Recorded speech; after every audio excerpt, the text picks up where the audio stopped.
Australia's always had a very big middle class, but now you're going to start to see those who own homes are becoming rich. The rest can't afford a home and won't be able to afford rent. And you've got some people now living on the streets, which never happened in the past. News, current affairs, facts and opinion. Their future in our hands. Markets, globalist technocrats versus the people. A line in the sand. The McIntyre Report. And welcome, folks, back to the McIntyre Report here, reporting live for Australian National Review, independent media, and .news. Follow our 24-hour news headlines today. Let's talk a little bit about Australia's economic outlook. Many people have various opinions, of course, of what's happening in the West. America, will it go into significant decline with the rise of the BRICS nations, of massive geopolitical changes in the world right now with the rise of the BRICS and the decline of the West? You know, how will that affect Australia as well? Australia's always been quite a lucky country economically, because even though it's not part of the BRICS, its largest trading partner is China. And in the last GFC in 2008, Australia survived and did very well, I think largely because of our trading relationship with China. So whether we're part of the BRICS or not, Australia may escape a financial economic crash that many predict could happen in America, within a year or less. But who knows? We're joined today by welcome, Dr. Natalia. You're an economist and lecturer at Deakin University. You've been on Sky News frequently as a contributor. PhD in economics, Master of Economics from Melbourne University, double degree of Master Accounting, many other things, and also Bachelor of Economics from Moscow State University. Welcome to the McIntyre Report. Now, obviously, I'd love to hear your view. Many people, we're going to talk a little bit about AI today as well, because obviously that's very topical right now. As I mentioned, I'm off to an AI conference here in Bali tomorrow. That's going to impact every industry. But let's talk about quickly your view on Australia, the economic outlook for, say, the next 12 months. A lot's happening in the world geopolitically. Some say the West is in decline, the rise of the BRICS nations. So there's that background macro thing that's affecting the whole world. There's possibility of economic crash coming, another GFC. We don't know. How do you see Australia faring in the next 12 months? Hi, Jamie. I don't think Australia needs a global uncertainty or global turmoil to actually tip it over into the recession. We are good at doing it ourselves. But to be clear, to give it little bit more context, the GDP growth has been very sluggish, and I'll call it anemic, just approaching just under 2% annually, and on a quarterly basis, the reports now hovering around pretty much 0%. Been a couple of months when there was negative per capita growth, so we are not doing well in per capita terms, and on the overall total GDP, the growth is driven by just merely the number of people. You cannot have less production if you have more people. It just doesn't work like that. So it's masking the numbers that are delivered to the public, which is quite concerning. And we are also our government have been pushing that electricity subsidy that was fueling the slow inflation.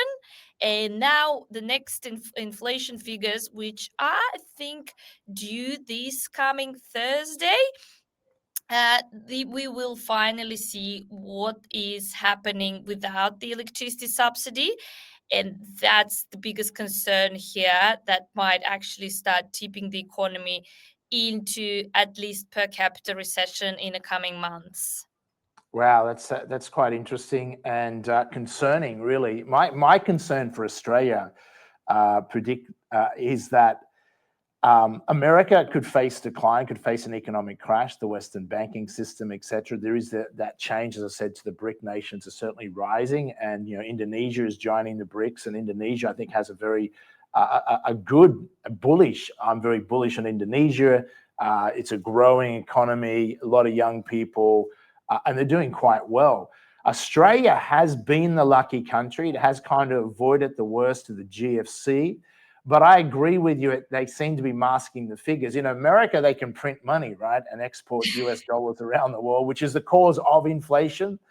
Predominantly, they just export it to the rest of the world. And they've gotten away with that since World War II. But obviously, that's changing now because the de-dollarization, the Russia and China in particular, BRICS are dumping the US. And I think Trump's only accelerated that.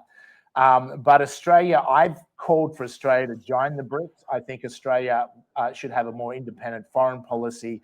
And, I find Australia held on to the British Empire too long during World War II. And I feel it will probably hang on to the US empire too long. And those things will affect it, where I think it could be more independent as a foreign policy, but also economically, because Australia, as you know, is loaded with resources, but we can't print money like the US, but we can print immigrants. And they've flooded Australia with excess immigrants to try and cover up what would have been, I think, a massive property crash, and also to do what you're talking about, kind of masking over the fact that we would be in a recession otherwise. Is that how you read it as well? Look, the migration is actually another issue, and which I can openly talk about as a migrant myself. I'm a skilled migrant, and I can tell you there's actually a big issue hiding in that in the system that was meant to deliver the good, the actual skilled migrant that would drive the productivity and GDP. Instead, there is no actual transparency and audit what type of migrants are arriving and whether they're actually working in the occupation that they claimed they're coming here to work, and there is no enforcement. And while it's hasn't been a problem previously, where people could self-select into different occupation and it wasn't an issue, now it's pretty clear that there are huge gaps in huge shortages, for example, in construction, in healthcare. And there is no explanation as to why those huge numbers of skilled migrants and also international students that are quite easily could be channeled into those industries. Why is that not happening? And this is a serious concern, because immigration, and I'm generally pro migration, because as a free market economist, I see how it should be adding to the productivity where there is a gap in skills, or there is a complementarity between foreign workers and domestic. Instead, we're not having any of those. Even worse, ANZ just axed 3,800 jobs, moving them into Asia, even though many commentators blaming AI. In fact, they're just outsourcing it to Asia. And you are in Bali, and I'm quite well aware within the technology space that Asia is quite welcoming to all sorts of technology, and they're embracing it quite faster than we do. And as you said, Australia has been lucky. We have been lucky, but it's our curse as well, because we can afford not to pay attention to new developments, not to be agile, and not to take action that actually contribute to our productivity and future economic growth.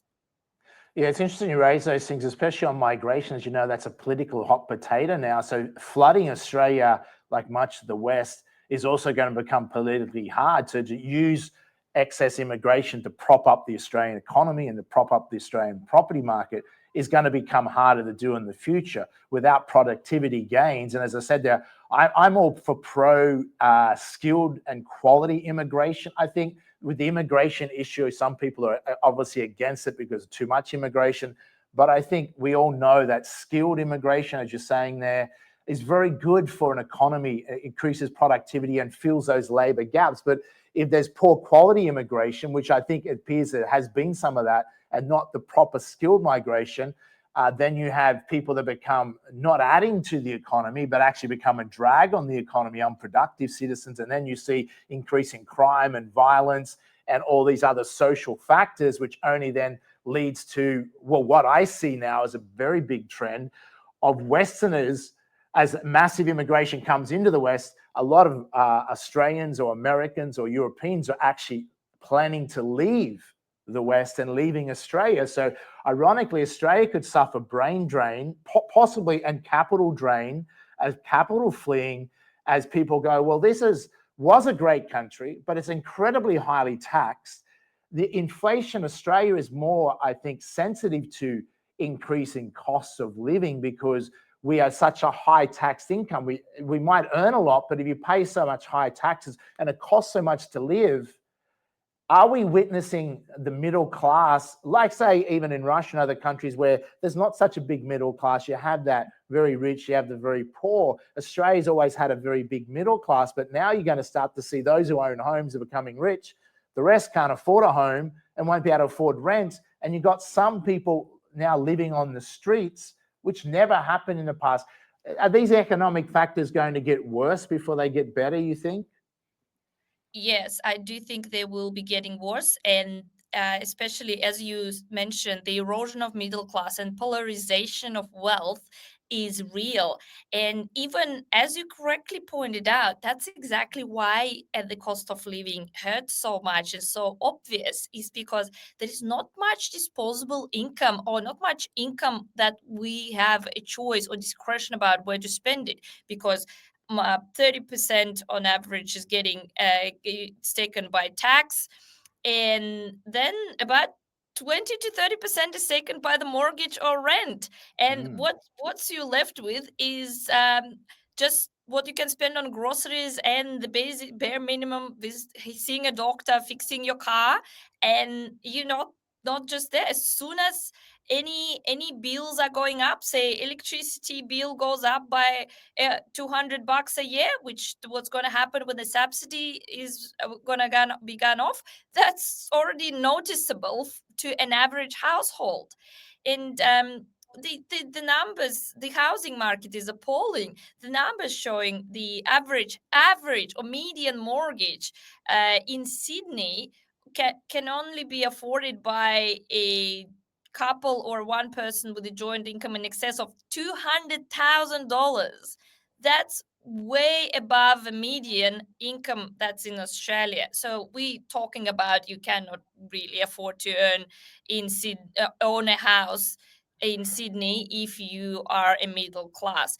And it's very concerning when middle class is eroded, because middle class is, we all know, it's a bedrock of democracy, freedom of speech, and free market economy. Yeah, I agree there. And I think ABC, we showed on a previous episode, had figures. I think it's 270,000 now, I think, in Sydney for the average home. And as you know, the average home in Sydney is not that nice. I mean, you'd be living in a pretty crappy house with a multi-million-dollar mortgage, and it's not your dream home. That's if you're fortunate enough to get that. And then you're basically a slave now, paying high taxes and high mortgages. The system's close to breaking point, I think, and politically, neither left or right has a solution to it, because I think it's a globalist-driven agenda that's not just facing Australia, but you see it around the West. It's a problem that politically is not going to be solved in a hurry, because they lack solutions to it.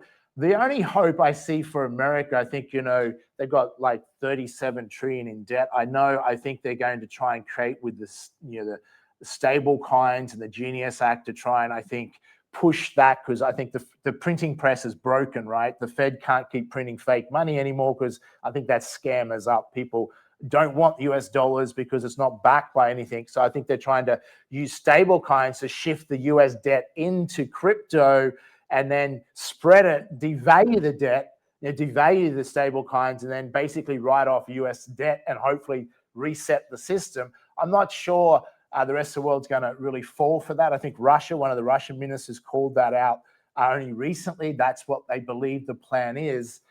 AI, though, can deliver massive productivity gains. So I see the only way America could probably save itself, and therefore the West, is if AI was to deliver massive productivity gains that could lead to being able to service this debt or pay back some of this debt. Australia doesn't have the same problems as the US, but still Australia has pretty high debt. What do you think? Can AI save the Western economies, or they've left it too late? In terms of Australia, I'm not sure about the US, but Australia definitely left it too late. We are leading in the ranks by distrust and slow adoption. We're now in the top 10 countries by lack of trust, according to KPMG report. In terms of trusting AI. And that's largely driven by the lack of regulation. And that's especially obvious, that distrust and reluctance to adopt among small and medium businesses, which are the drivers of the economy, and they are the ones that could have benefited from AI the most. And the regulation that was originally led by Department of Industry and Science, and at the time Minister Ed Husic, didn't end in anything. And so 3 years of inquiries got put on hold. All those results are just now in the air, with some sort of mandatory guardrails discussed that created even more fear amongst small and medium businesses. The big corporations obviously are able to adopt AI on an enterprise scale, and they're using completely different products and for completely different purposes.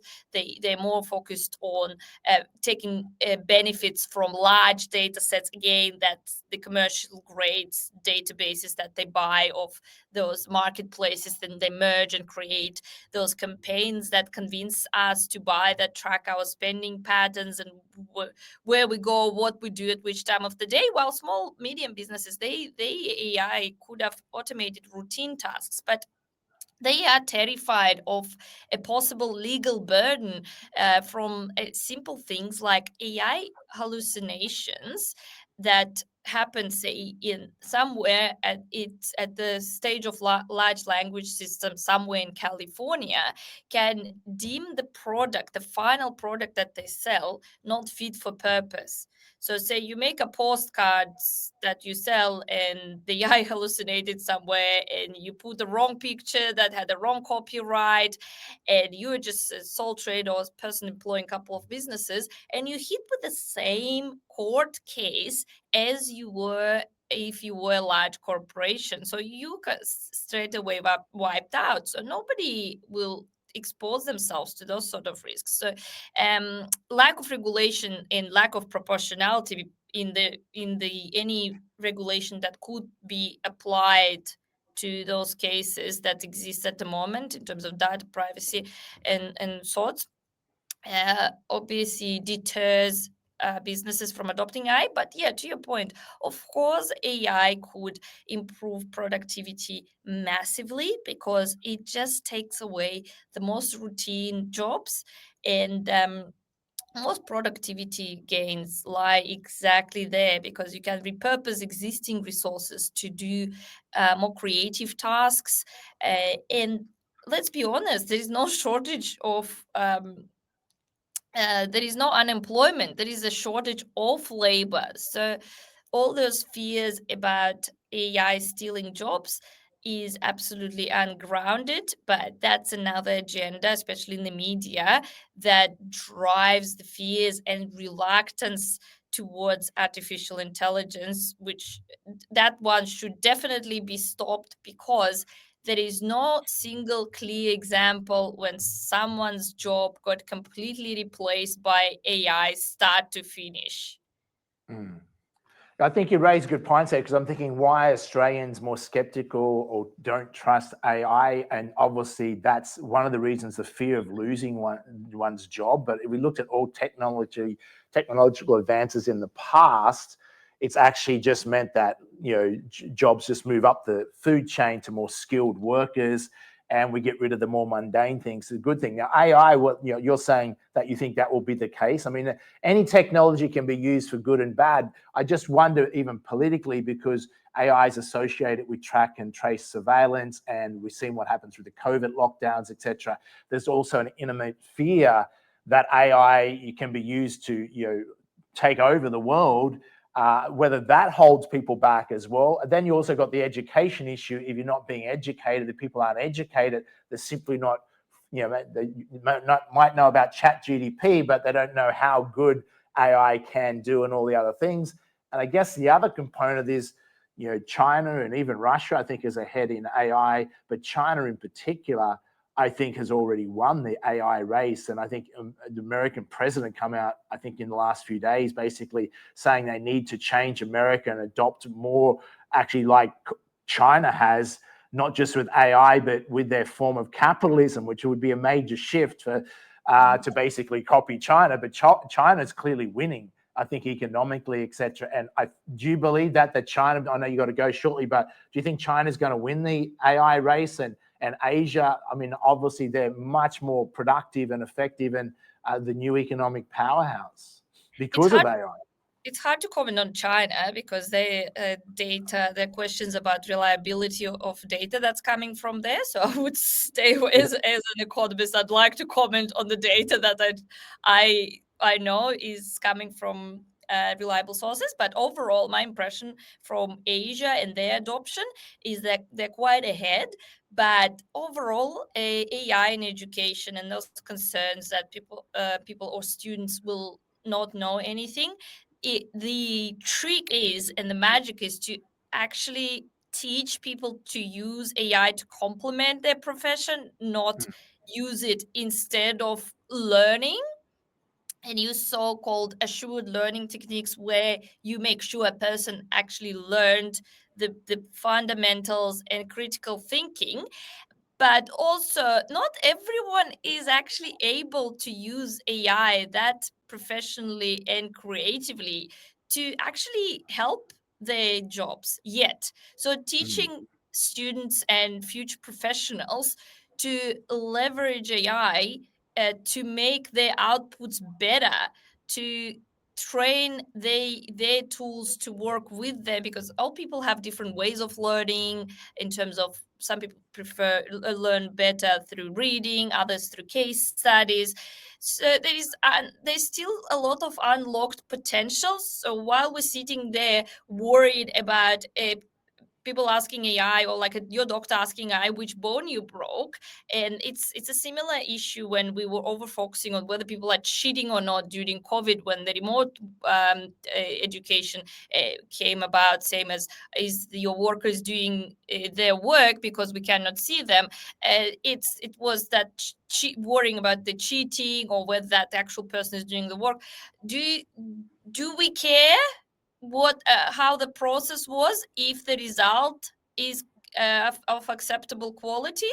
So maybe we should focus on making AI complement the person and the professional and teach them how to do that, so that they can spend less time on memorizing thing and more time on understanding the process in, say, medicine or law, because no AI can replace a lawyer advice from start to end, a medical advice from start to end, because AI is as I mentioned before, it's way better at repetitive routine task automation rather than creative thinking. So it's just, let's see that as an opportunity to give more space for professionals to actually give them more time for their creativity and their professionalism and their interest to flourish. And this way, definitely there will be increased productivity, increase in job satisfaction, and obviously the bosses should be happy as well. Yeah, I think you raised some very good points there. So thank you for that, because yeah, I guess they're not, and it's true. I mean, at school, we learn, basically school teaches how to memorize, which is not a very good skill to pass our tests. Exactly. We're doing pretty well with calculator. You know those tables where you have to, like, 7 by 7, you have to remember by heart. I'm okay with calculator. I don't think it's saved my life even once. Those sort of things not gonna kill anybody if we replace them with AI. Yeah, true. And then, as you say, like with the fear of cheating, it's like if you can get a result, that's what should matter. And at school, they teach us not to copy, but, you know, like China, they think copyright's the right to copy, but China is so successful because it does copy. We think we need to be better at that. Copy success, don't reinvent the wheel. But you're at a good point there. I think maybe it's really businesses that have to drive innovation, but they have to see that we should be, if you're a company, you should be helping your employees utilize AI to do their role better. Because I guess AI is effectively, the way I look at it also, is adding 10 or 20 assistants, personal assistants, an assistant for every staff member to get more done, more productivity, not the fear of taking away their job, but making them do their job faster, better, and more efficiently in delivering a result. I think that would transform an economy. But I think that's going to have to come from businesses that go, hang on, we not just have to learn about it, how to make our businesses grow, but how to help our staff do better. Absolutely. Yep. Thanks for your time today. I know you have to run off to a lecture. We appreciate that. Very good insights, and we look forward to having you back in the future. Thanks a lot. So there you have Dr. Natalia. She's back off to a lecture, but it's interesting insight there, not just on AI, but also immigration issue as well. We'll be back with some more in the McIntyre Report after this break.